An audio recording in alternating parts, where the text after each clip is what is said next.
Eluf ta' nassaba se jispiċċaw ma jistgħux jipprattikaw id-delizzju tagħhom minħabba d-deċiżjonijiet ħżiena tal-Gvern u li minħabba fihom il-Qorti Ewropea tal-Ġustizzja iddeċidiet li twaqqaf l-insib.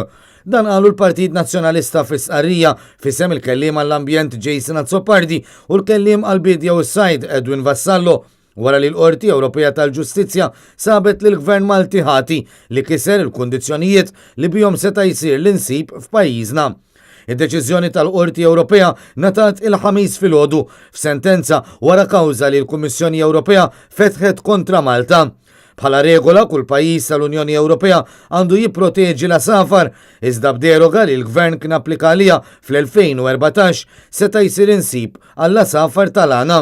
Madankollu, skont is-sentenza tal-Qorti Ewropea, jirriżulta li fl-implementazzjoni ta' din id-deroga il-Gvern ma kienx mexa b'konformità mar-regoli tal-Unjoni Ewropea, tant li l-Kummissjoni ħadet lil Gvern Malti l-Qorti. Fis-sentenza tagħha, il-Qorti Ewropea tal-Ġustizzja attribwiet il-ksur tal-kundizzjonijiet tad-deroga għal nuqqasijiet tal-Gvern Malti stess. Fosthom kif il-Gvern naqas milli jikkonvinċi lill-Qorti Ewropea li l-insib jista' jsir f'Malta.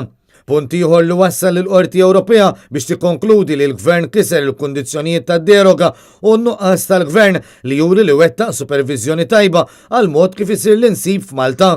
Dwar dan, il-Partit Nazzjonalista qal li l-wedi tal-Gvern li nassaba spiċċaw biss wedi firħa għax ma sodisfax il-kundizzjonijiet skont id-Direttiva Ewropea tal-Asafar li tippermetti deroga għal numru żgħir ta' asafar. Aktar minn hekk, b'dak li għamel il-Gvern Laburista fl-2014 u fl-2015 spiċċa biex tellef id-delizzju tal-insib lin nassaba u tellef kawża bl-ispejjeż kollox lill-poplu Malti.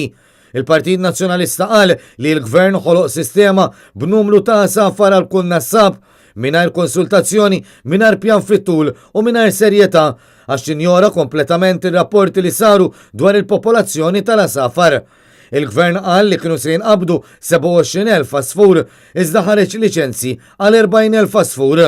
Issa li ntilfet il-kawża minħabba r-rasibsa tal-Gvern, il-Partit Nazzjonalista reġa' appella għal dialogu serju mal-Kummissjoni Ewropea u man-nassaba ħalli jinstab mod kif l-insib ikun possibbli u b'mod sostenibbli bi pjan serju li ma jiksirx il-ħarsien tad-Direttiva Ewropea tal-Asafar fil-waqt li ma jiġbidx aktar kundanni lejn Malta li minnhom jispiċċa jbagħti kulħadd.